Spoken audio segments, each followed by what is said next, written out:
Bitcoin, it's an elite revolution, right? Like you're saying. But in any elite revolution, I think the best you can do is This will be simplistic, but you'll get my point. Let's say Bitcoin became the currency of the realm. Does that not replace the Rockefellers and the Rothschilds and maybe, one or two others with Stacy, Max, and John? I mean, all of a sudden, it's a wealth transfer of unimaginable proportions by that model. I have no idea how much Max and Stacy have, but I've seen videos of Max and Stacy hyping Bitcoin in the pennies. So think about it like this. There's an X here where Bitcoin is ascending and fiat is descending, right? And there's an inception point there in the X in the middle of the X where like there's going to be you're going to be able to exchange your equivalent fiat value for Bitcoin value. So that's one of the bad things about Bitcoin actually, is that it's very easy to port your ill-gotten gains into Bitcoin. So as long as you're halfway intelligent as one of the current elites of the world, you're going to be able to get your Bitcoin allocation and maintain your position.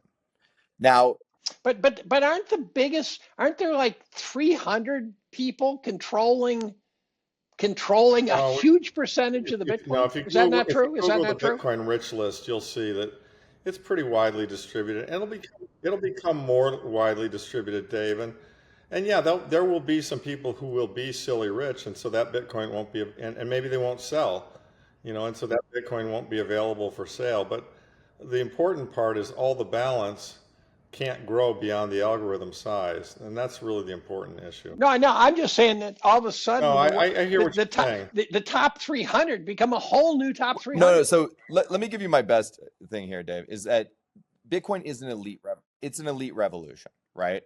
Like you're saying. But in any elite revolution, I think the best you can do is get about half the seats at the table. I don't think you can ever get all the seats unless you kill everybody that was currently at the table, right? You have a full-on, French Revolution style guillotining of the former elites. So I think like Bitcoiners are going to get about half the seats at the table, and half the elites that were sluggish and stupid and didn't see the new paradigm coming. We'll get the other half. Yeah, they're going to be gone, and we're going to have a negotiation between the new elites and the old elites about rulemaking, and we're going to determine who can and who can't make rules and what the rules are, which is what all elite revolutions are about. Yeah, but the base money will be rules without rulers. So is the lagging of silver, or the new lagging of silver telling us something about gold? So the gold silver ratio, which everyone thinks is going to regress to the mean, I'm sitting there watching this going, wait a minute, sovereigns don't give a shit about silver. They give a shit about gold. So the fact that silver's lagging, the fact that it's doing well tells me people are bidding it because they think it's going to follow gold.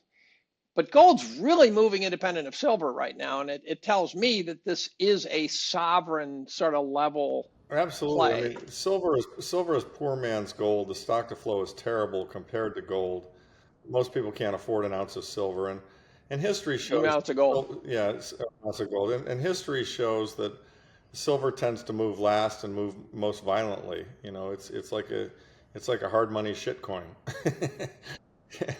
and silver's going to come along for the ride, Dave. Don't worry, I got a ton of it, and it's going to $100. But it's been largely demonetized, and it really, the thing that I think keeps the bid in there is that there's a lot of use that it just doesn't go away, and and at the margin.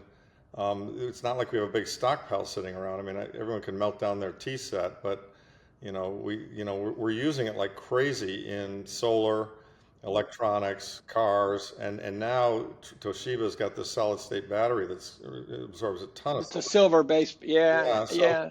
So I'm not too worried about silver participating in the whole thing.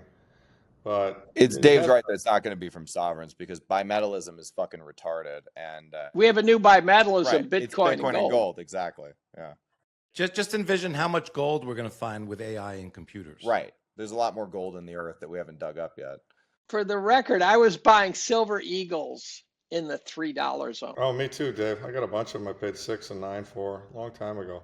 Yeah, I mean, I got junk silver that I was buying at those prices. And Huddle, you're right. I mean, we will find more gold. And if you listen to, Bix Weir and I don't know, Jim Rickards, I mean, they think that they found an enormous gold deposit in the Grand Canyon, and it's been covered up for all these years, and that we're just kind of sitting on it. Everybody in the government knows it's there. It's our sovereign stash. Yeah, and we're probably sitting on tons of rare earth materials, Well, like under we just North found Carolina. a huge deposit of lithium under the salt exactly. in California. But if you can't get it out, it's no good. I live on a lake. Okay, I'm not a fishery. I live on a Price lake goes where, up, we'll where get the it out. We'll turn on the largemouth more bass expensive record, equipment. smallmouth and largemouth were broken. The New York State largemouth bass record were broken within the last 3 years. On my lake, I own a house hanging off it, but I'm not a fishery. I still got to catch the damn things, and I right. And so to say that we have, that's why I don't like the gold miners, because they always talk about their reserves. I go, you haven't proven to me you can get them out of the ground and make money. You guys suck. That is the problem with that business. It's a very tough business. But price fixes a lot of problems, right? I mean, Yeah. Is Cedric, and technology. Yeah. How about platinum? How about platinum? Well, so here's the thing: on all of these scarce assets, there's going to be a bid for them if there's a massive deval, right? It's just going to be what's the fastest horse in the race. They're all going to participate, but what is the best horse in the race? And for us, we believe it's Bitcoin. The most reliable horse in the race. And there is a scenario where, maybe everything crashes by somewhere between 35 and 95%, Bitcoin included, and we go through hell. And so, this is not financial advice. This is not everyone who buys Bitcoin is going to get rich quick. It's really more of a long-term thing. A lot of people thought there was going to be, the state was going to bring the hammer down on us. Do you think I it's not thought that coming? myself. Do you think the state's not coming? Well, here's what I think it's going to look like. I think there's an attempted co-option by the state that's already currently going on, and they're going to attempt to ghettoize us as a store of value, because if they can strip away our censorship resistance properties, our medium of exchange properties, and they own currency, well, then they sit at the table where they're the global cabal that says, they have all the money and they make all the laws, and they have all the guns, and they say what is and what is not money. Okay, we get completely excluded from that conversation. And the way they do that is if you have Bitcoin in self-custody, you are on an anarchic sovereign level, meaning the way that the government stores its Bitcoin is the same way you store your Bitcoin. So you have these incredibly powerful encryption tools. They want to strip that from you. The way they strip that from you is carrot stick approach, where they basically say, okay, we're going to slap you with these onerous reporting requirements that are impossible to comply and deal with. And we are going to dox you, and we are going to tax you up the ass, or debank you. Or here's the carrot. The carrot over here is you can put your money with BlackRock. You can run a buy, borrow, die strategy. You can get liquidity on your Bitcoin. You can buy that mansion, that Lamborghini that you want. There's no onerous reporting requirements. And then they have these nationalized honeypots like MicroStrategy's Bitcoin Hoard, the BlackRock Bitcoin Hoard, and at some point they take control of them. That's what the actual fight with the state looks like. But has it really started? I know it started.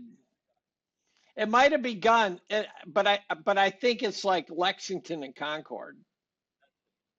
That's true. It's early days. More like Fort Sumter. I don't think it's. I mean, I think Huddle's thinking that maybe they let these honeypots get set up knowing they could grab them later. Maybe that's true. Maybe that's why the ETFs got put through. But I don't know. I think the Trump administration is pretty friendly to Bitcoin. That fight. They could say North Korea took the honeypot, and we think it's been hacked. They could say, here's your fiat to make you whole on your shares or your ETF. And then, a year or two later, we recovered the hacked Bitcoin. Whenever they recover Bitcoin, it always bothers me because it's supposed to be autonomous. But Hodl's talking about, right, that hacked Bitcoin is Bitcoin you didn't hold. That was at an exchange or third party. So Hodl's saying if you want a real seat at the table, you have to have self-custody Bitcoin in size, in portion. You should fully port like 10 or 25 or 50% of your wealth into Bitcoin and bunker down, like Hodl was saying, Because, you guys brought up a point about, like, we haven't even talked about 9/11 here, and we have all this hope and transparency, but, like, we've gone through 9/11, we've got no transparency. Although I just heard a U.S. senator say that Building 7 makes no sense just the other day. It's starting to sneak out. Yeah, no, something maybe creeping out. It's starting, but that's a big one. And, if they would kill JFK and they would do 9/11 to us, like, I mean, where's the change of heart coming from in 2025, where all of a sudden the government's all the good guys? I'm not sure, They're but not the good guys. And Hodl's right. I mean, I think the blue administration, when they win in 4 years, which I think they probably will, because things will be so messy, they're gonna say, hey, these gold and Bitcoin guys are ruining our Keynesian fiat system. We need to tax them, grab it, this, that, and the other, and that's why self-custody is just so important, and that's why in that scenario